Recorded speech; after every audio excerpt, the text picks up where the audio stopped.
Check 1 2. They got it going on, homie. Let's do this. Yes, muzindi nkuru ntoya rero mbafitiye muri aka kanya kiza nkuru ziba ziri hagati y'iminota ingahe n'ingahe ariko zitarenze iminota 5 nuko icyamamare ku mugani wa Afrika akaba n'umuhanzikazi w'umunya Nigeria witwa TIWA SAVAGE yafashe icyemezo cyo kujya abika intanga ze. Ubyumvishe neza, ni intanga za TIWA SAVAGE zigiye kuzajya zibikwa. Gusubiremo wabyumvishe neza, ni intanga za TIWA SAVAGE. TIWA SAVAGE ni umuhanzi w'umunya Nigeria ukunzwe mu njyana ya Afrobeat. TIWA SAVAGE yagaragaje ko yafashe icyemezo cyo kubika intanga ze ibizwi nka egg freezing mu cyongereza kugira ngo bizamufashe kuzabyara igihe azabishakira icyo ari cyo cyose.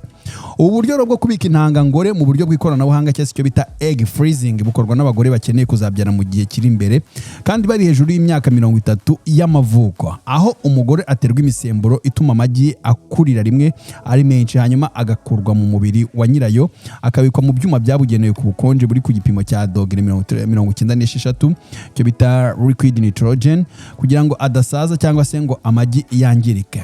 Iyo rero nyiri ukuyabika yifuza kubyara nibwo hafatwa ya magi agahozwa n'intangagabo ku buryo bw'ikoranabuhanga buzwi nka IVF bigatanga urusoro ruterwa mu nda y'umubyeyi.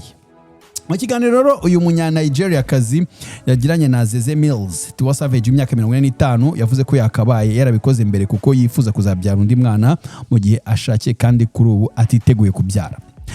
TIWA SAVAGE bamubajije bati ibi ngibi ni ibiki cyangwa se urimo uravuga ibiki, yaragize ati naratinze ariko ubu nabikoze kugeza ubu nshobora kuba ntarakenera undi mwana cyangwa se abandi bana ariko mu gihe nabishaka ubu mfite icyizere ko byakunda.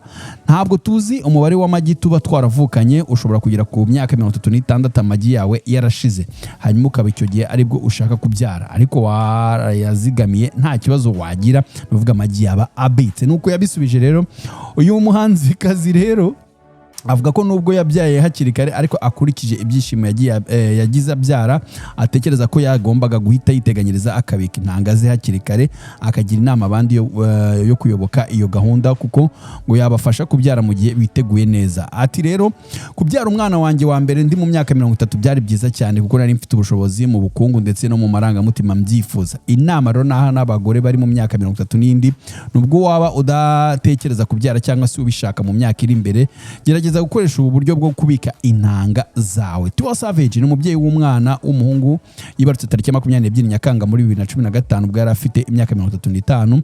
Umuhungu yamubyaranye n'uwahoze ari umugabo we witwa Tibliz, bamwita Jamili Balgan. Ubwo uyu Jamil Balgan afite imyaka 10 y'amavuko. Uyu TIWA SAVAGE ndimo ndakubwira ukomoka muri Nigeria umaze gufata umwanzuro wo kwibikira amagi ye. Rero TIWA SAVAGE amazina yose akaba ari Tiwatope Omolala SAVAGE, ni umuririmbyi, umwanditsi w'indirimbo n'umukinnyi wa filime ukomoka muri Nigeria. TIWA SAVAGE rero amazina ye yose akaba ari Tiwatope Omolala SAVAGE, akaba ari umuririmbyi, umwanditsi w'indirimbo n'umukinnyi wa filime ukomoka mu gihugu cya Nigeria. Yavutse ku itariki 5 Gashyantare mu mwaka w'1980 avukira hitwa Isale Eko, ni muri Lagos State, ni mu gihugu cya Nigeria. Akaba ari mu mujyi wa Londres, afite imyaka 11 gusa.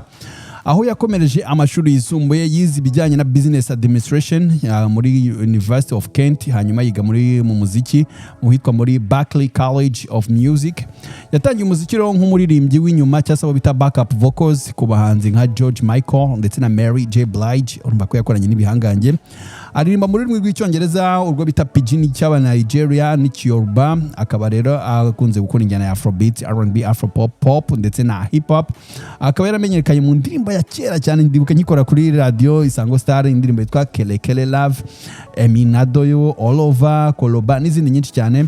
Akaba yaraje gusinya amasezerano muri Sony Active Music mu 2009. Akaba yaragiye rero anagaragara mu marushanwa akomeye nka UK X Factor. Hanyuma rero mu 2012 nibwo yagarutse mu gihugu cya Nigeria asinya muri Marvin Record. Akaba yamaze gutsindira ibihembo bitandukanye muri za MTV Europe Awards ndetse n'ibindi bihembo bikomeye cyane. Akaba rero ari umwe mu bagore bakomeye kandi bakunzwe cyane ku mugabane wa Afrika. kandi akomeje kuba icyitegererezo mu mahanga mu dushya no guharanira uburenganzira bw'abagore mu ruganda rw'imyidagaduro. Ni za nkuru ziba zitarengeje iminota 5. Turacyari muri Alisudi on air. Ijwi murumva ritarimo kuza se ririmo riragaruka. Uwiteka barinde. Bye bye. Ciao. Check 1 2.